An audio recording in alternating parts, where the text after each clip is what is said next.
In the last session, we have seen the effects of globalization, and now we'll go for the factors that lead to globalization in 21st century, right? So the gross failure of the all closed and command communist and socialist economies to bring in the economic prosperity, better quality of life, health and education to the common man, and resulting in opening of the China, disintegration of Soviet Union, merger of two Germanys, in international bankruptcy in India in 1991, then the rapid growth of the telecommunication, computer, internet technologies, benefits derived all from the GATT negotiations. The falling prices of new technology and the goods available to the poorest man thanks to multinational companies, those who have been able to do the advantage with the globalization. Like it was said, and you can see from this cartoon that once you are able to see McDonald's outlets, many of them in different cities of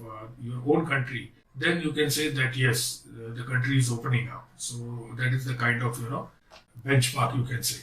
So now we will talk about benefits of globalization in terms of synonymous with the international integration. So it is a spread for free market and policies and liberalization and the free trade. So the process is not the result of simple economic force, but the decision of the policymakers making this played important role or part, although not all governments have embraced the change warmly. Because many governments have been forced by WTO or any other financial institutions to open up, or even the citizens of those countries are also supporting to the free economy.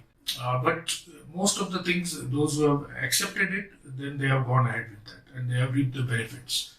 There are numerous advantages of the shift to the global economy, including the possibility to increase the benefits of the economies of scales and the breaking down the global barrier, allowing the companies to benefit from the largest and the cheapest workforce available, then raw materials and technology. Because of globalization, you can have the workforce from anywhere, neighboring countries or outside countries, or offline available, online available, is possible now. So for example, many North American publishers actually write and produce much of their software in countries such as India, or they are appointing some Indian IT experts, and those who are doing in their own country by sitting there, or they are physically moving to USA and they are doing this all technological work.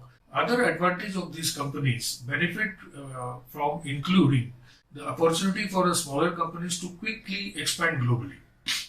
Otherwise before only multinational companies are able to do, and they have the budgets and all that. But suddenly you find that a small company can have also access to many countries and many companies over there. So having more choices with recruiting a workforce to opportunity to target a large customer base, which translates the greater earning potential for even the smaller companies and bigger companies, is already been evident. It is obvious that global economy also helps in promoting the international cooperations and peace for the nations involved in the international trade by increasing the mutual dependence. So that what happens, because they are buying and selling and between each other countries, so there is an interdependence. There is already a mutual dependence. So what happens? There are no much fights happening because both are dependent countries for each other. For instance, India and Pakistan are often in dispute on the land territory or Kashmir or something else. It can be argued that it would be less likely that suppose these two countries will enter into the combat due to severe the negative effects of the economies. However, it can be alternatively argued that countries that are shunned from this global trade are commonly resorting to the armed kind of combat. Therefore, the subject needs a proper study to draw any conclusions of globalization effect on world peace. So what we mean to say, if you are economically independent on each other and this trade is benefiting each other countries, be it India, Pakistan, or be it within the Gulf also the countries. So once they are dependent, there will be less fights, or there will be less kind of arguments. So what will happen? So it will lead to the peace. So very, very important benefit of globalization is getting the business and the peace also. You will see that knockout WTO. Means this is made in Bangladesh, made in Singapore, or made in Cambodia, or made in wherever these countries, different countries. So it is knockout, but it is World Trade Organization. So it is a cooperation also. So now we'll go for the effects of globalization on Indian industry. So with the perspective of the Indian industry, that as we have been over here in that same country of India, so we'll see the positive effect, negative effect, or what are the effects. So now we take effect of globalization on Indian industry, positive effects. Now, withstanding this low level of the globalization in the Indian economy, the impact of the globalization has been highly positive in most of the spheres of the economic and the social life. Virtually no negative effect. Virtually no negative. So it is only because of the opening of the year to the closed and the government oppressed and the controlled economy to process the globalization that has helped to Indian economy to grow rapidly. It has been growing from leaps and bounds in the last 10 to 20 years. India's economic growth has been very high and export have been also boomed, and incidence of the poverty has been reduced and the unemployment has reduced and employment has surged, and begging by India for economic aids has been stopped, or it has been very, very low. Long-term inflation rate has been gone down, and the scarcity of the goods have been disappeared.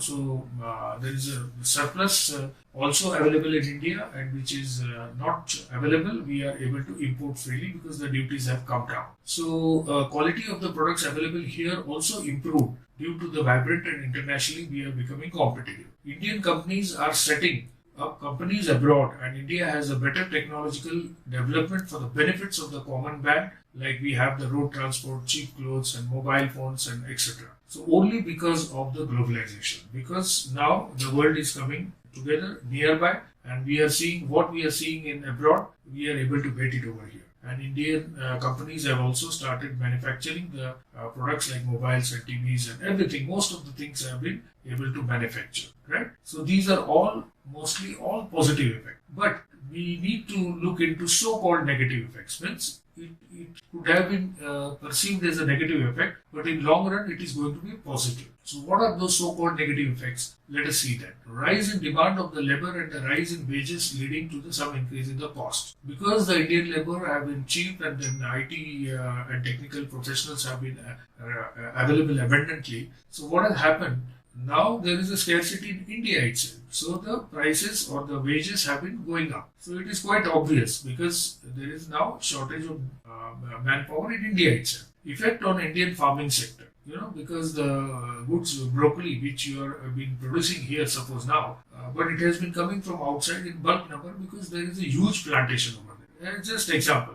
But again, it is a temporary phase, because now our Indian population is very high, and we have been able to produce this kind of foreign vegetables or foreign fruits and in our land also, and so they are also able to produce even mangoes in Africa and other countries. So it is temporarily looking as a negative effect, but it is actually the globalization effect, and which can be a positive in long run, because instead of having a scarcity of those vegetable fruits or any kind of commodity, it should be available abundantly to feed our 135 or 150 crore people. Now, weakening of the power of the trade unions, some so-called disadvantage we can say, that because people have become productive oriented, and there are less we can say communist parties in the power in certain eastern segment, also eastern this thing, but into the other most of the country part, it has been really they are going for the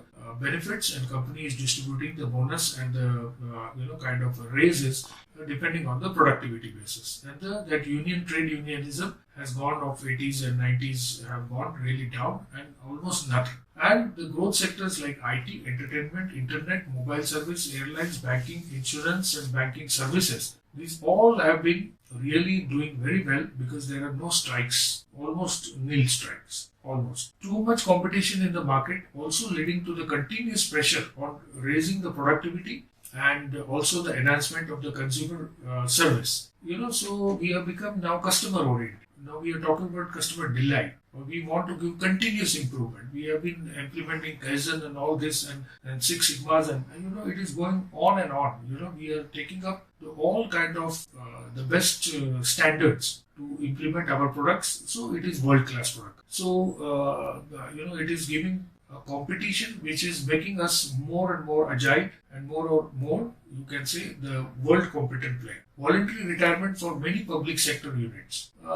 So-called again a negative effect that they want all the young age manpower and to work very hard and to work productively instead of just taking the kind of a work of like a retirement. So voluntary retirements scheme might have in public sector maybe at 58 or so. So some people might have got little bit affected, but again a good new manpower is replenished with that. So it is going to give a positive effect only in turn. But temporarily it will look like a so-called negative. Too many salesperson chasing the customers. Yes, it has happened that because of so much of opening of technologies and calling on mobile and so many products available, global brands also and Indian brands also. So people are more chasing for the insurance, more chasing for investment, more chasing for the products to buy because there are every day, every month new products are coming and they are technologically advanced products. Then growth of consumer. So that is also another so-called negative effect. The instability in the profit due to much choice of among the customers because now the customers or consumerism is growing and people have got many options to buy the products. So there is a competition. So it is a so-called negative effects temporarily. But again, we are making our people, our country, our companies robust that we are ready to take any challenges. So ultimately, it will matter into giving a positive effect only. Now you will find because of that the new cars are coming and the new bikes are coming, new multimodal transport is coming, metro is coming, or so many. Everyone has to fight and on their parade. So this is a little bit making some traffic congestion or a little bit temporary chaotic situation because of new projects and new infrastructural developments are coming. Then instability in the profits due to much choice to the amongst the customer, as we already said it. Shortage of the power and infrastructure affecting the industrial expansion. Maybe we are more dependent on to the hydel power or our normal thermal power station or now renewable energy we are getting into, and even the coal-based plants are switching to getting into solar. So it is a very good shift now. But temporarily, you will find that those companies may look as not capacity utilized or not able to use feedstock, which is creating the pollution like coal. So now we are really getting ready for another, a 21st century, real 21st century market and the consumer, right? So it is again in a way temporarily showing a negative effect, but it will be all for good for the environment for all of us. And renewable. So, that investment, there is no raw material much required. It is the natural resources which will create that. And also, temporarily we are now shutting down some plastic plants or, it has to be 40 micron, 90 micron thickness or more. Or we are asking for biodegradable. So, of course, those units has to be immediately shifted into a proper thickness or they should start making a biodegradable product, or it is maybe micro oven processing kind of products. So you have to raise your quality basically and you have to go eco-friendly. So there is no substitute for that, and you will have the whole generation will benefit afterwards in a positive way, but time being it is a negative effect to those industries and those manpower, right? So closure of insufficient units supplying costly and the shoddy products losses of jobs. So those who have not really kept the pace with the technology and scales of economies, so these units will be closing. So it is definitely a negative effect, but it is temporary because either they have a choice to go in for latest technology and diversify, or they will have to close down the units or